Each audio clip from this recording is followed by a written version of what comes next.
기도하시겠습니다. 하나님 감사합니다. 오늘도 우리에게 새로운 날을 주시고 가장 첫 시간 하나님께 기도와 찬송과 말씀을 묵상하며 예배함으로 하루를 시작하게 하신 것을 감사드립니다. 하루 종일 우리와 함께하여 주셔서 어디에서 무엇을 하든지 하나님의 영광을 드러내는 우리 모두가 되게 하여 주시옵소서. 오늘도 걱정, 근심, 염려가 다 사라지게 하시고 세상이 줄 수 없는 참 평안으로 채워 주시옵소서.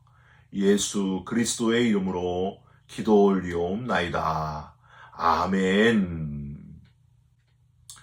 오늘 말씀은 누가복음 9장 28절부터 36절까지의 말씀입니다.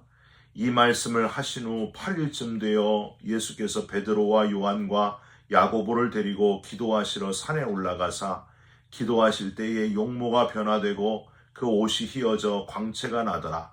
문득 두 사람이 예수와 함께 말하니 이는 모세와 엘리야라. 영광 중에 나타나서 장차 예수께서 예루살렘에서 별세하실 것을 말할새 베드로와 및 함께 있는 자들이 깊이 졸다가 온전히 깨어나 예수의 영광과 및 함께 선 두 사람을 보더니 두 사람이 떠날 때에 베드로가 예수께 여짜오되 주여 우리가 여기 있는 것이 좋사오니 우리가 초막 셋을 짓되 하나는 주를 위하여 하나는 모세를 위하여 하나는 엘리야를 위하여 하사이다 하되 자기가 하는 말을 자기도 알지 못하더라. 이 말할 즈음에 구름이 와서 그들을 덮는지라.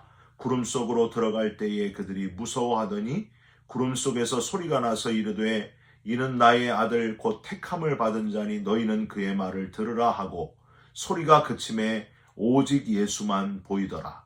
제자들이 잠잠하여 그 본 것을 무엇이든지 그때에는 아무에게도 이르지 아니하니라. 아멘. 오늘은 누가복음 9장 28절부터 36절까지의 말씀으로 오직 예수만 보이더라 라는 제목의 말씀을 함께 나누고 기도하는 시간을 갖겠습니다. 여러분에게 그림을 두 개 보여드리려고 합니다. 자세하게 한번 보시기 바랍니다. 첫 번째 그림 한번 잘 보세요. 여러분께 물어보겠습니다. 가운데 숫자 2번 옷을 입은 사람이 행복한 사람일까요? 두 번째 그림도 한번 보시죠. 2번 옷을 입은 가운데 사람은 행복한 사람입니까? 한번 대답해 보시기 바랍니다. 언젠가 교육방송 EBS에서 이 실험을 한 적이 있습니다.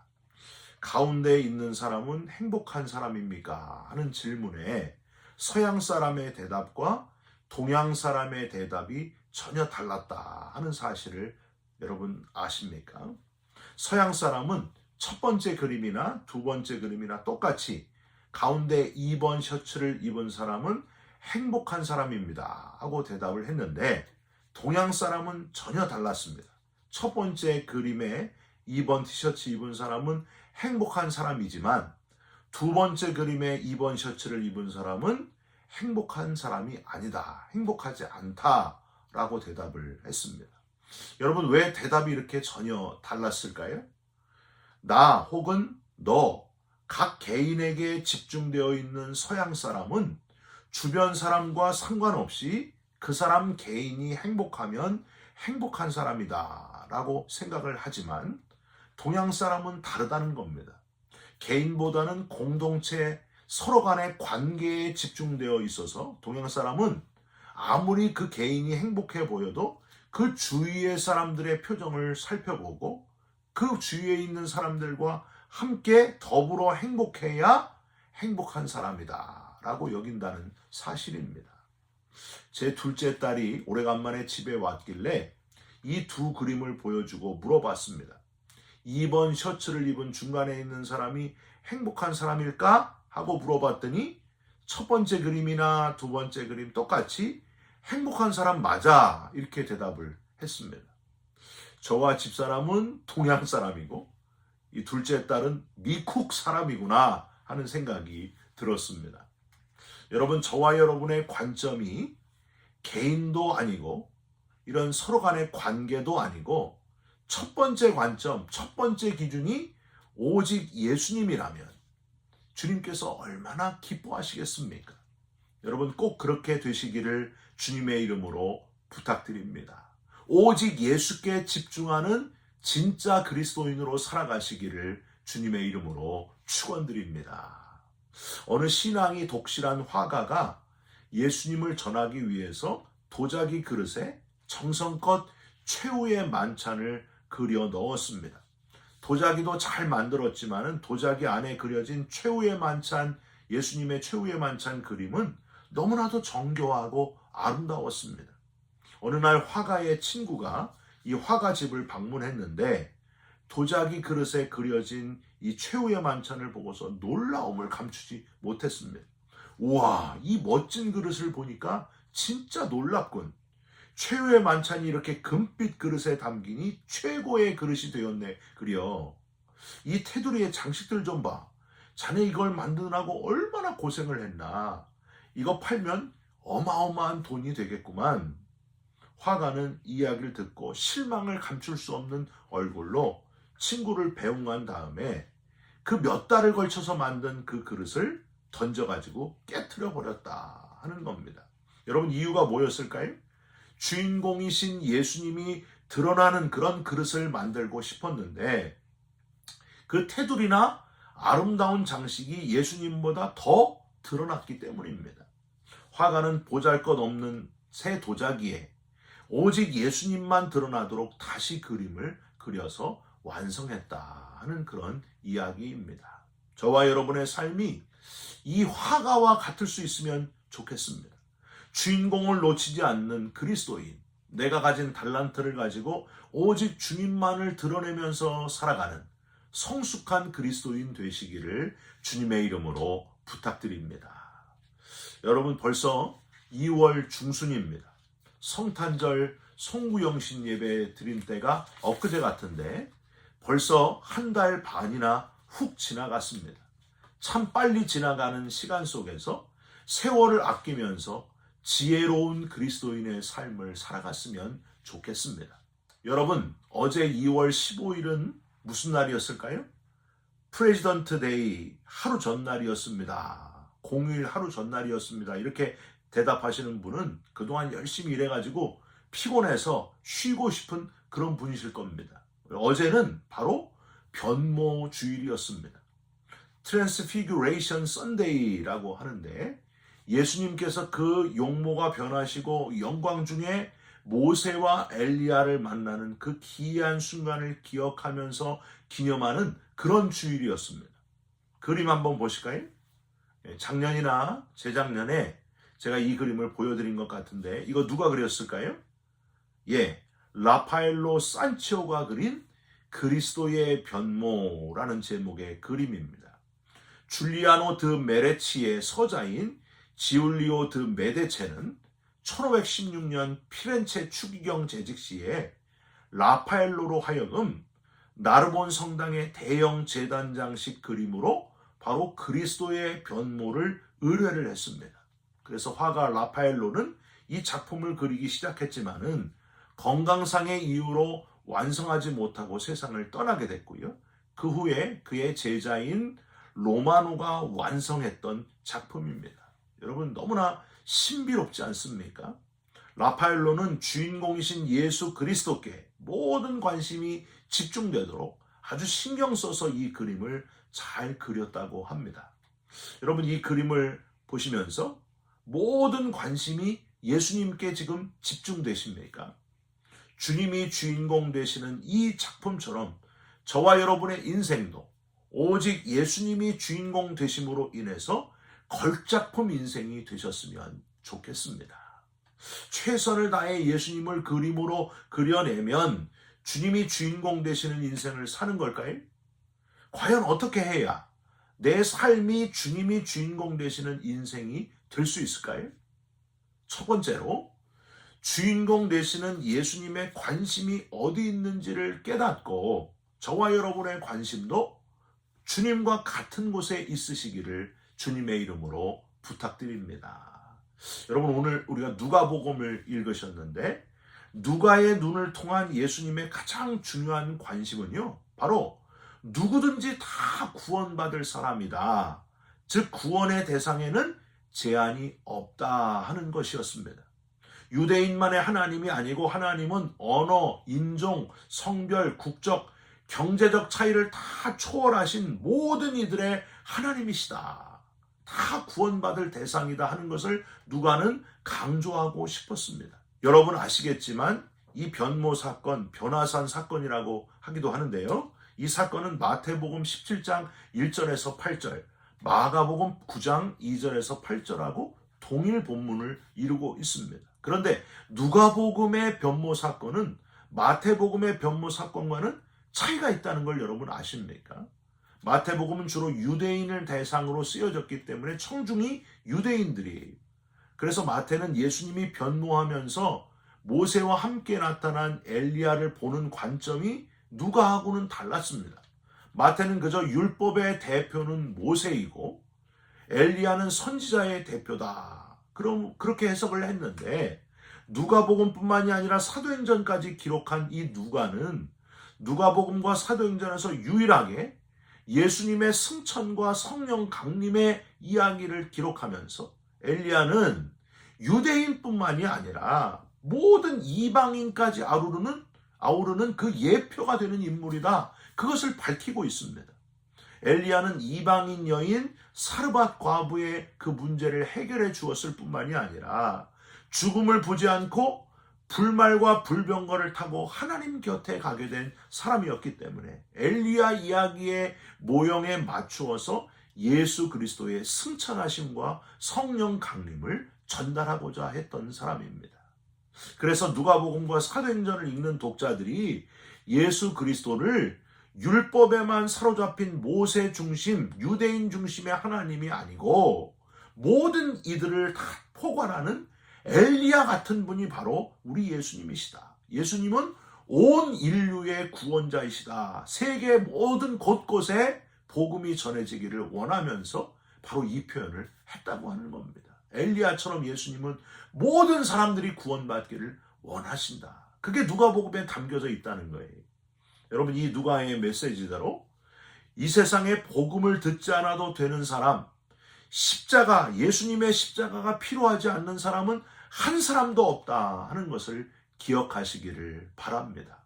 여러분 교회는요, 교인만 오는 곳이 아닙니다. 교인 아닌 사람이 언제든지 누구든지 들어와서 복음을 쉽게 접할 수 있는 곳이 바로 교회가 되어야 됩니다. 제한이 없어야 됩니다. 믿는 사람들끼리만, 우리끼리만 조싸우니 이거는 건강한 교회가 아니라고 하는 거예요. 안 믿는 사람들이 교회에 와서 점점 변화되고 세례를 받는 일이 많아져야 그래야 건강한 교회, 진짜 교회가 된다는 겁니다. 우리 교회가 누구든지 와서 구원의 역사가 일어나는 참 교회가 되도록 저와 여러분들이 출석하고 있는 교회가 누구든지 안 믿는 사람이 와서 변화되는 그런 교회, 진짜 교회가 되도록 여러분 기도해 주시고 그 도구가 바로 저와 여러분들이 되시기를 주님의 이름으로 부탁드립니다. 교회의 본질은 건물이 아닙니다. 교단도 교회의 본질이 아닙니다. 교회의 무슨 어떤 프로그램, 그게 교회의 본질이 아닙니다. 첫 번째도 영혼 구원이어야 되고 마지막도 영혼 구원이어야 됩니다. 아무리 강조해도 지나치지 않습니다. 두 번째로 예수님이 주인공이시라면 예수님을 닮아서 이제는 우리 육신의 연약함을 벗어버리고 성숙한 그리스도인으로 점점 성화되어야 합니다. 점점 거룩한 그리스도인이 되어야 된다는 거예요. 내가 거룩하니 너희도 거룩하여라. 하나님께서 그렇게 말씀하셨잖아요. 지금 예수님은 기도하러 산에 가셔서 변모하시고 큰 광채가 나며 영광스러운 모습으로 나타나시는데 제자들은 아주 참 대조적으로 육신의 욕구를 이기지 못하는 아주 추한 모습을 보게 됩니다. 여러분 32절 한번 보세요. 베드로와 및 함께 있는 자들이 깊이 졸다가, 주님은 지금 변모하시고 죽음을 앞두고 계신데 주는 그리스도시요 살아계신 하나님의 아들이라고 고백했던 베드로나 다른 제자들이 이 중요하고 은혜롭고 신비로운 순간에 뭐하고 있어요? 깜빡 졸고 있었다는 사실. 여러분 얼마나 이게 창피한 일입니까? 주님을 위해 목숨을 바치겠다고 큰 소리치던 제자들이 육신이 약해가지고 계속 졸고 있었습니다. 누가복음 22장에는요. 이제 우리 주님이 잡혀가시기 직전에 겟세마네 동산에서 땀방울이 핏방울 되도록 기도하시는 그 장면이 나와 있는데 그 순간에도 제자들은 또 잠들어 있었습니다. 예수님은 아주 괴로우셨을 겁니다. 또 조는 것 말고 이들은요 참 연약해가지고 당장 눈앞에 일어나는 놀라운 기적 자체에만 관심을 보이는 그런 사람들이었습니다. 다시 32절 중간 보세요. 깊이 졸다가 온전히 깨어나 예수의 영광과 및 함께 선 두 사람을 보더니, 여기서 온전히 깨어나라는 표현은요 디아 그레고레 산테스라고 발음을 하는데, 이 단어는 스스로 이러면 안 되지 하고 정신 차리고 깨어났다 그럴 때 쓰는 단어가 아니고요, 엄청난 광경을 보고서 깜짝 놀라가지고 확 깨났다 그럴 때 쓰는 표현이에요.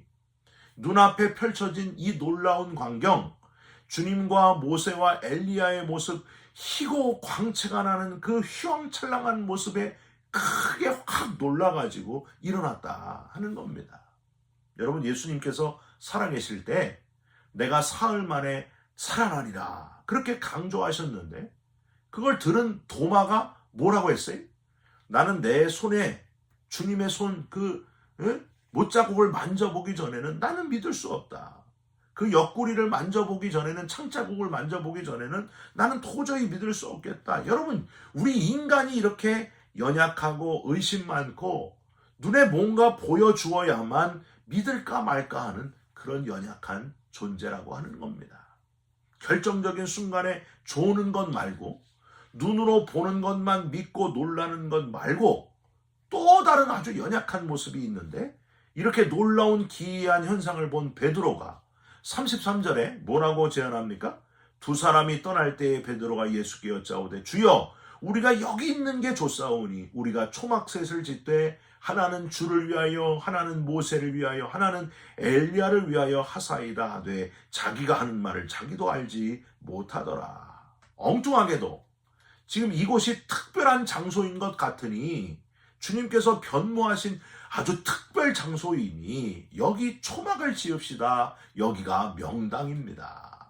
철저하게 땅에 관심을 가지고 특별한 장소를 만들고자 하는 어리석은 베드로의 모습, 여러분 얼마나 한심합니까? 이 저자인 누가가 보기에도 얼마나 한심했으면 이런 표현까지 뒤에 쓰고 있을까요? 뭐라고 되어 있어요? 뒤에 자기가 하는 말을 자기도 알지 못하더라. 제가 만약에 이 베드로의 말을 듣는 예수님이었다면요, 분명하게 아주 혼쭐을 냈을 거예요. 이 어리석은 놈아, 내가 지난주에 천국 열쇠를 주고 땅에서 네가 열면 하늘에서 열고 땅에서 네가 닫으면 하늘에서도 닫는다고 그렇게 얘기했는데 그 말 완전히 취소다. 완전 실망이다. 어떻게 이것밖에 안 되냐 하고 당황하시면서 아주 혼내시고 책망하셨을 거예요. 금방 굳건한 신앙, 견고한 믿음의 사람인 것 같다가도 금방 또 엉뚱하게 무너지고 한심한 생각을 하는 우리 인간의 연약함을 우리는 여기서 발견할 수 있습니다. 여러분, 이것뿐만이 아니에요. 또 있어요. 또 있어. 34절 한번 보세요. 이 말할 즈음에 구름이 와서 그들을 덮는지라. 구름 속으로 들어갈 때에 그들이 무서워하더니, 아니 방금 전까지 좋아가지고 이 땅에 초막 지읍시다 기쁨으로 신나게 제안했던 베드로 모습은 다 없고 온데간데 없고, 구름이 와서 덮는 걸 보고 이렇게 무서워가지고 도망가고 움츠러들 수 있는가? 여러분, 구름이 뭐예요? 하나님의 임재와 하나님의 영광을 의미하지 않습니까? 하나님이 지금 임하는데 찬송은 못할지언정 뭐 했다고요? 무서워가지고 두려워서 떨고 있는 제자들의 모습을 우리는 발견하게 됩니다.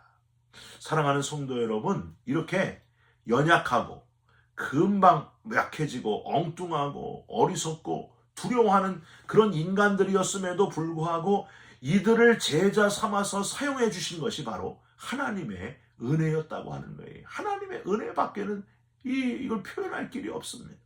여러분, 우리도 우리를 사랑하셔서, 우리가 뭐 자격이 돼서가 아니고 죄 많은 죄인, 죄인임에도 불구하고, 용서받을 수 없는 죄인임에도 불구하고 우리를 사랑하셔서 이렇게 구원받고, 예수 믿고 구원받아 영생의 소망, 부활의 소망을 가지고 살아가게 하신 하나님의 은혜, 하나님의 은혜로라고밖에는 표현할 길이 없습니다. 여러분, 그 하나님의 은혜를 순간순간 감사하면서, 기억하면서, 또 감사하면서 사시기를 주님의 이름으로 부탁드립니다. 구원받은 것, 자다가 깨서도 먼저 감사해야 될 일이 바로 그 구원의 기쁨이라고 하는 거예요. 구원받음의 감격을 놓치지 않고 살아가는 저와 여러분들이 꼭 되시기를 주님의 이름으로 부탁드립니다.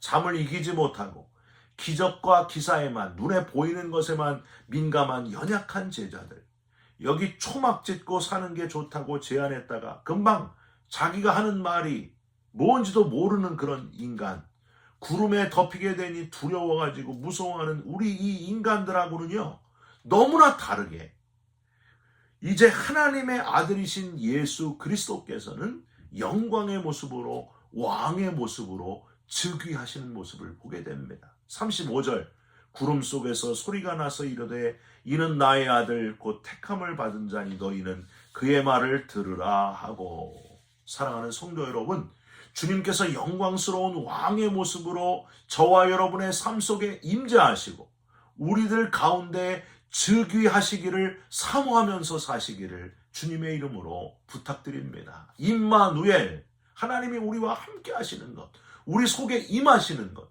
이것보다 더 기쁜 일이 어디 있겠습니까? 여러분, 또한 그의 말을 들으라. 주님의 임재하심에 가장 기뻐하시고 주님의 말씀을 듣고 순종하는데 열심내면서 살아가시기를 주님의 이름으로 축원드립니다. 마지막으로 변모산 사건 제일 마지막 절은요, 다시 또 한번 예수님을 주인공으로 높이면서 결론을 짓고 있습니다. 36절, 소리가 그침에 오직 예수만 보이더라. 제자들이 잠잠하여 그 본 것을 무엇이든지 그때에는 아무에게도 이르지 아니하니라. 오직 예수만 보이더라. 여러분, 지금 저와 여러분의 신앙생활의 중심이 오직 예수만 보이는 신앙생활인지, 오직 예수에 집중하고 있는지를 점검하시기를 바랍니다. 오직 예수만 보이는 신앙생활 되시기를 주님의 이름으로 축원드립니다. 변모주의를 지키는 게 중요한 게 아니고요, 변모하신 예수님이 내 삶의 주인공이 되시고 있는가, 그게 더 중요해요. 성탄절, 부활절을 기념하고 지키고 막 셀러브레이트하고 그게 중요한 게 아니고, 성탄절, 부활절뿐만이 아니라 나에게 매 주일, 매 순간이 오직 예수만 보이는 삶으로 살아가고 있는가, 내가 진짜 그리스도인으로 살고 있는가가 더 중요하다는 거예요. 침례교회에 류응열이라고 하는 목사님이 계신데 그분이 이런 글을 쓰셨습니다. 여러분께 읽어드릴게요. 예수 그리스도만 강조하지 않는다면 기독교는 세상에 아주 멋진 종교로 보일 것이다. 하나님의 사랑을 실천하고 이웃을 우리 몸처럼 사랑하고 서로 섬기고 돕는 세상적인 것만 강조하면 얼마나 좋을까? 오직 예수뿐이다.